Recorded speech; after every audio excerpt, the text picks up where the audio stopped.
Assalamualaikum warahmatullahi wabarakatuh. Saya Yogali Persetio. Saya dari program studi D4 Teknik Mesin. Di video kali ini kita akan membahas tentang statistika deskriptif, uji hipotesis, uji T, uji F, uji X, regresi dan korelasi. Nah, sebelum kita mengenal tentang semua itu, langkah baiknya kita mengetahui apa itu uji statistika deskriptif, uji hipotesis, serta regresi dan korelasi. Nah, di sini kita menggunakan data dari Microsoft Word. Bab ini berisikan tentang latar belakang, tujuan, landasan teori dalam statistika deskriptif, uji hipotesis, serta regresi dan korelasi. Nah, sebelumnya kita harus mengetahui apa itu statistika. Statistika adalah ilmu yang mempelajari bagaimana mencari bagaimana merencanakan, mengumpulkan, menganalisis, dan mempresentasikan data. Singkatnya, statistika adalah ilmu yang berkenan dengan data. Nah, statistika dibagi menjadi dua, yaitu statistika deskriptif dan statistika inferensial. Nah, yang akan kita bahas di video kali ini yaitu statistika deskriptif. Dalam statistika deskriptif, terdapat uji hipotesis, yaitu uji T, uji F, dan uji Z, korelasi, dan regresi.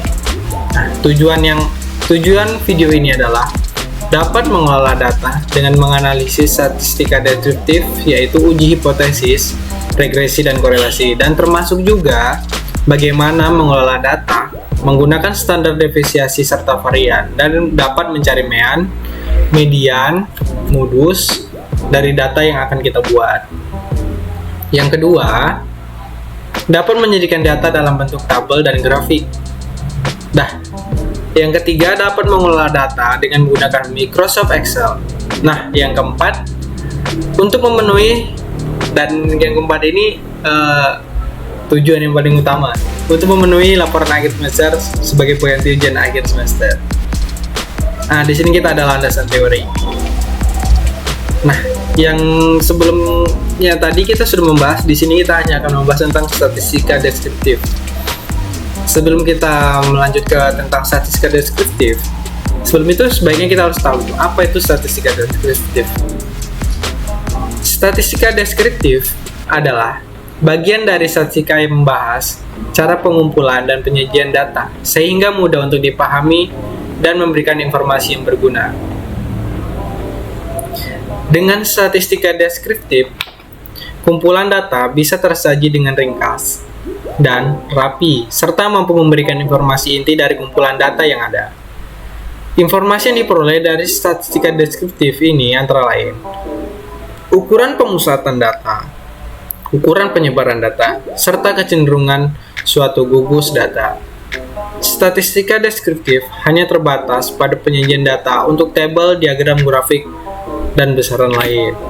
Nah, seperti yang kita bicarakan tadi, kita akan membahas juga tentang median, modus, regresi, korelasi, uji hipotesis. Nah, di sini kita akan membahas tentang median, dan modus. Atau rata-rata. Adalah penjumlahan seluruh data dibagi dengan banyak data tersebut. Nah, untuk data tidak berkelompok, di mana sigma xi jumlah keseluruhan x dalam sekumpulan data dan n jumlah seluruh data. N ini cuma seluruh data yang akan kita buat ya. Untuk data berkelompok. Nah, berarti ini ada dua, yaitu data tunggal dan data untuk berkelompok. Di mana xi nilai dari suatu data dan fi frekuensi masing-masing nilai. Yang kedua, median. Median merupakan garis pembagi dari sekumpulan data menjadi dua bagian sama besar. Oleh karena itu, median adalah nilai tengah suatu data yang telah diurutkan dari data yang terkecil hingga data terbesar. Nah, ada dua cara untuk menghitung median, yaitu untuk data yang berkelompok dan tidak berkelompok. Nah, median data tunggal. Pada data tunggal menentukan, yaitu misalnya banyak data n. Jika n ganjil, maka median ditentukan dengan sama dengan x n per 2. Jika banyak data genap, maka median sama dengan xn tambah xn per 2 dan xn per 2 tambah 1. Keterangan median xn per 2 atau data ke n atau 2, xn tambah 1 data ke n dalam kurung n per 2 plus 1. Nah, yang tadi kita sudah membahas tentang data tunggal. Nah, sekarang kita membahas tentang data median data berkelompok, di mana LI ini, data ini bawah atas media, batas bawah kelas median, dan C, LI plus C ini adalah panjang kelas, FI frekuensi di bawah kelas median, dan FM frekuensi kelas median. Median data kelompok dapat ditentukan jika kita telah mengetahui kelas mediannya. Nah, sebelum kita mengetahui data kelompok median, kita harus mengetahui kelas mediannya. Carilah kelas data yang memuat data nilai tengah. Median data kelompok dapat ditentukan dengan MET plus MET sama dengan TB tambah dalam kurung lagi N per 2 tutup kurung per kurang F kum tutup kurung per FI tutup kurung kali K. Keterangannya, keterangannya itu MET itu adalah median, TB adalah tepi bawah kelas median, dan N banyak data, F kum adalah frekuensi kumulatif sebagai kelas median. Nah, ini kelas median sebelum kelas median, frekuensi kumulatif sebelum kelas median. FI adalah frekuensi kelas median, dan K panjangnya kelas dari data tersebut ya. Nah, yang ketiga modus. Modus adalah suatu peristiwa yang paling banyak muncul disingkat dengan MO. Nah, modus ini bisa kita singkat dengan MO. Modus pada data kuantitatif adalah skor yang paling banyak frekuensinya dari data yang lain. Nah, berikut adalah rumus modus untuk data berkelompok. Nah, modus sama dengan LI plus J segitiga 1 per segitiga 1 tambah segitiga 2, di mana LI itu adalah batas kelas modus yang frekuensinya paling banyak, sedangkan C panjang interval kelas modus. Segitiga 1 frekuensi kelas. Nah, kita bahas kita sebutnya dengan segitiga 1 biar mudah untuk penghafalannya. Segitiga 1 sama dengan frekuensi kelas modus dikurangi frekuensi kelas sebelumnya. Nah, segitiga 1 ini adalah frekuensi kelas modus dikurangi frekuensi sebelum kelas modus. Nah, sedangkan segitiga 2 frekuensi kelas modus dikurang frekuensi setelah kelas modus.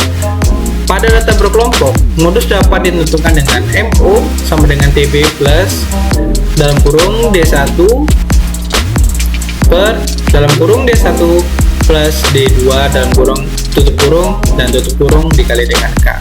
Nah, keterangannya MO adalah modus data kelompok, TB adalah tepi bawah kelas modus, D1 frekuensi kelas modus dikurangi frekuensi kelas sebelumnya, D2 frekuensi kelas modus dikurangi frekuensi kelas sesudahnya. Nah, D1 ini mengurangi kelas sebelumnya, sedangkan D2 dikurangi frekuensi kelas sesudahnya, dan K panjangnya kelas. Nah, yang ketiga, standar deviasi dan varian. Standar deviasi adalah ukuran yang menunjukkan seberapa besar varian atau seperti penyebaran dari mean yang ada. Standar deviasi menunjukkan deviasi atau tipikal dari mean. Nah, berarti standar deviasi ini aja menunjukkan dari tipikal dari mean ya. Penjelasan ini menunjukkan bahwa ukuran variabilitas yang populer karena mengembalikan ke unit ukuran asli dari kumpulan data. Nah, seperti halnya varian, jika titik data mendekati mean, ada variasi kecil, sedangkan titik data sangat tersebar dari mean, maka variasinya tinggi. Nah, jika titik data mendekati mean, berarti variasinya itu kecil, sedangkan titik data yang tersebar dari mean, maka variannya tuh tinggi. Nah, standar deviasi merupakan akar dari jumlah simpangan skor dari rata-rata dibagi dengan banyaknya data. Nah, ini untuk rumusnya bisa teman-teman lihat. Nah, sekarang kita menuju ke varian. Varian adalah ukuran seberapa penting kumpulan data tersebar. Jika semua nilai data identik, maka untuk menunjukkan variannya itu sama dengan 0. Jika dia identik, itu variannya itu sama dengan 0. Semua varian bukan 0 dianggap positif. Jika semua variannya tidak 0, maka kita anggap menjadi positif. Varian kecil menunjukkan bahwa titik dekat dengan mean. Nah, jika varian dekat dengan mean, maka menunjukkan kecil dan suatu lain, sedangkan jika titik data sangat tersebar dari mean dan dari suatu sama lain, menunjukkan varian itu tinggi. Hampir sama seperti standar deviasi. Jika dia mendekati dia kecil, sedangkan tersebar dari mean dia menjadi tinggi. Singkatnya, varian didefinisikan sebagai rata-rata jarak kuadrat dari setiap titik mean. Nah, ini ada rumusnya, keterangannya bisa teman-teman baca. Nah, sekarang kita menuju ke uji hipotesis. Uji hipotesis adalah metode pengembalian keputusan yang didasarkan dari analisis data.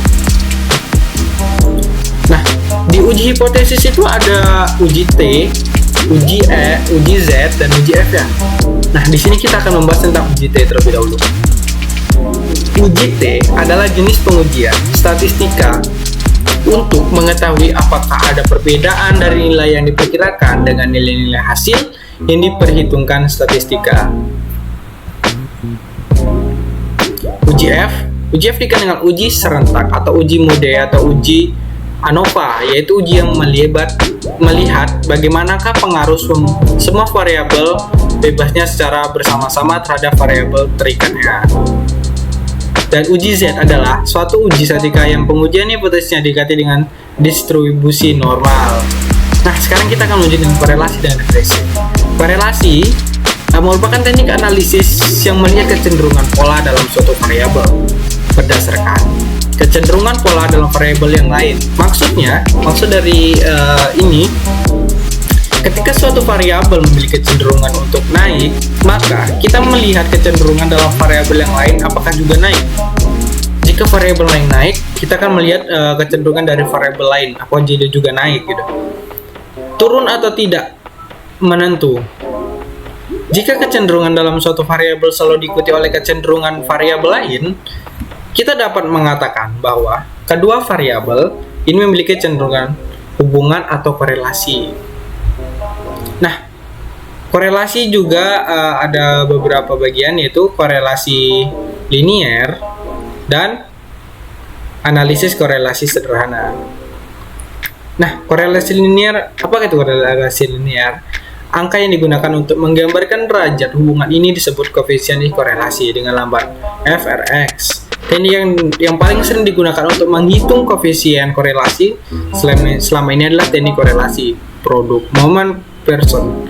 Nah, teknik ini sebenarnya tidak terbatas untuk menghitung koefisien korelasi dari variabel dengan skala. Yang kedua, analisis korelasi sederhana. Nah, di sini analisis korelasi yang digunakan untuk mengukur kekuatan keratan hubungan antara dua variabel melalui sebuah bilangan yang disebut koefisien korelasi. Koefisien korelasi linier atau R adalah ukuran hubungan linier antara dua variabel atau penambah acak X dan Y. Nah, kita akan menuju ke regresi. Analisa regresi adalah alat untuk menganalisis statistik yang memanfaatkan hubungan antar dua variabel atau lebih. Berarti analisis regresi ini ada untuk memanfaatkan antara hubungan dua variabel atau lebih ya. Tujuannya untuk membuat perkiraan atau prediksi yang dapat dipercaya untuk nilai suatu variabel, biasanya disebut variabel terikat atau variabel dependent atau variabel respon. Jika nilai variabel yang berhubungan dengannya diketahui, biasanya disebut variabel bebas atau variabel independen atau variabel prediktor. Nah, kita lanjut ke bab 2 atau metode penelitian. Nah, metode penelitian atau langkah-langkah dalam pengelolaan data yang digunakan akan dibahas pada bab ini. Data akan diperoleh dengan menggunakan software yaitu Microsoft Excel. Pada Microsoft Excel akan digunakan data analisis, kemudian pilihan deskriptif, dan akan keluar hasil pemusatan berupa mean, median, modus, varian, standar deviasi, serta suatu uji hipotesis. Nah, di sini kita memiliki data tentang pembahasan dari data sebelumnya tentang indeks produksi bulanan manufaktur besar sedang pada tahun 2015 dan tahun 2016. Ini pada bulan Agustus ya. Di sini ada datanya.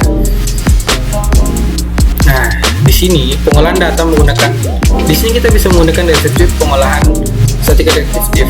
Nah, jika teman-teman, nah di sini dari data ini meannya udah bisa kita temukan, standar errornya juga kita temukan, median juga, mode, standar deviasi, sampel varian, Cortis, sweetness, rank, minimum, maksimum, sun, con. Nah, di sini ada ya. Nah, pengolahan data menggunakan regresi dan korelasi. Nah, di sini regresi dan korelasi. Nah, pada tahun 2015 itu 1 dan 2016 0,95. Nah, tahun 2016 itu tidak ada dan 2016 itu ada 1. Nah, di sini kita menggunakan table ya. Nah, di table sini menggunakan data produksinya dari setiap bulannya ya, tahun 2015 dan 2016 pada bulan Agustus. Dan di sini regresinya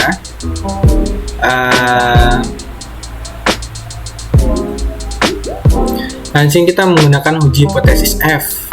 Nah, meannya itu ada ini 122,85 pada tahun 2015 dan pada tahun 2016 124,03 dan variannya 875,8 dan ini pada tahun 2015 dan pada tahun 2016 1153,9. Observationnya pada 2015 23 dan 2016 23 juga sama ya. Dan uji T, nah di sini juga ada keterangannya. Dan uji Z juga ada keterangannya.